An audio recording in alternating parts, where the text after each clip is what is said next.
100 గ్రాముల చుక్కకూరలో ఉండే పోషకాల విషయంలో నీటి శాతం 90 గ్రాములు, అంటే 90% వాటరే. ఇక శక్తి ఎనర్జీ 19 కిలో క్యాలరీలు, పిండి పదార్థాలు 2.3 గ్రాములు, మాంసకృతులు 1.6 గ్రాములు, కొవ్వులు 1.2 గ్రాములు, పీచు పదార్థాలు 1.2 గ్రాములు.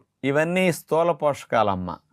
అంటే చూడండి, ఇందులో కొవ్వులు కానీ పిండి పదార్థాలు కానీ 1 గ్రాము 2 గ్రాములే తప్ప ఎక్కడన్నా ఉన్నాయండి ఎక్కువ? లేవు. అందుకని అసలు ఇట్లాంటి ఆహారాలు తింటే అసలు కొలెస్ట్రాల్, గుండె జబ్బులు, కొవ్వు, షుగర్, బీపీలు అసలు రానే రావు. ఎక్కువ కార్బోహైడ్రేట్స్ ఉండే తింటున్నాం, తక్కువ కార్బోహైడ్రేట్స్ తింటలేదు అనమాట. తక్కువ కొవ్వులు ఉన్నాయి తినాలి. ఆకుకూరలో చూడండి ఎంత తక్కువ కొవ్వు ఉందో. కాబట్టి క్యాలరీస్ చూడండి ఎంత తక్కువ ఉందో. 1 కేజీ చుక్కకూర తిన్నా ఒక ఇడ్లీకి సమానం. కాబట్టి ఇలాంటివి స్థూల పోషకాలు. ఇప్పుడు సూక్ష్మ పోషకాలు ఏమున్నాయో ఒకసారి ఆలోచిద్దాం. విటమిన్ సి 53 మిల్లీగ్రాములు, విటమిన్